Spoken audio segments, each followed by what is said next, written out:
Cabelas Adventure Camp is a kid-friendly type of game. Their most recent releases have been hunting and mountain climbing games. So this one's a little bit different as it tries to replicate a summer camp without the terrible food.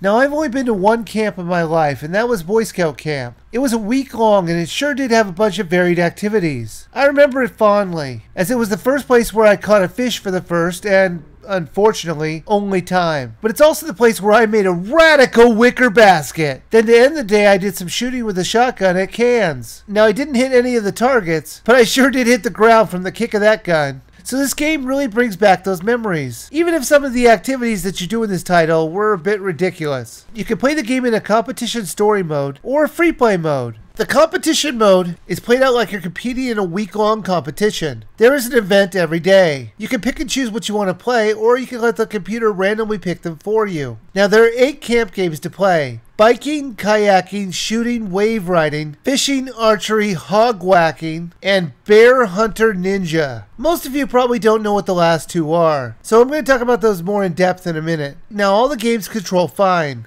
They use the motion controls, so you only need the Wiimote to play this game. They use the motion controls to have you maneuver the jet ski, bike, and kayak, and they use the pointing controls to play the fishing, archery, and shooting games. There were sometimes different versions of games, like for example in fishing. Sometimes you have to go for size, other times you're fishing for certain colored fish, and you have to collect them in the right order. While there were different versions of games, the replayability was still a bit limited. That's mainly because the game is so easy, and there's a very good chance you might get the gold on your very first try. So you're going to wish the difficulty level was higher. Now let's talk about those 2 random games I talked about. Hog Whacked is a memory game where you beat the crap out of a gopher, beaver, squirrel, whatever those things are, for the crime of singing to you. What kind of hillbilly came up with this idea? Hey, let's beat the crap out of those animals. Why, Jebediah? 'Cause they're singing to us. Oh, Jebediah, don't forget to bring them home for dinner. Oh, you know I will. Now you listen to their tune and you hit them over the head in the order they're singing. As you complete the levels, the song will get longer and longer. The other one you might not be familiar with is Ninja Bear Hunter. It's just a crazy version of Rochambeau, or it's more commonly known as Paper, Rock, Scissors. I guess Paper, Rock, Scissors just wasn't controversial enough. I mean, seriously, paper wraps rock?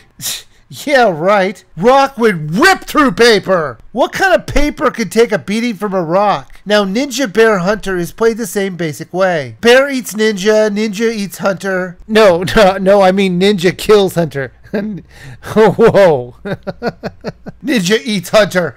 That would be a way different game. That game would be like, oh, I don't know, bear, hunter, cannibal. I think cannibal would win all around. This hunter is delicious. No, the actual moves are bear eats ninja, ninja kills hunter, and hunter shoots bear. What is with these random characters? Why not paperboy, lawyer, and miner? Or, I don't know, hat, gloves, socks. Hat covers gloves. Gloves strangle socks. It just makes as much sense. What's a ninja doing taking on a bear? The ninja would be quick enough to get away from the bear. And why can't the hunter just shoot the ninja? Is he just too awesome to kill? Anyways, the events at times come off way too dangerous for kids to even compete in. Sure, the skeet shooting and archery I can see happening at a camp, but downhill speed biking? There aren't enough waivers in the world to stop you from a lawsuit from that, especially when it's the most dangerous termite-infested place. The trees are falling all over the place, while some kid is laughing at you. You can play the game with up to 4 other people. While you're waiting, the other players can set off a few traps to trip up your character, like making those trees that I mentioned fall over, if they correctly press the buttons on the screen.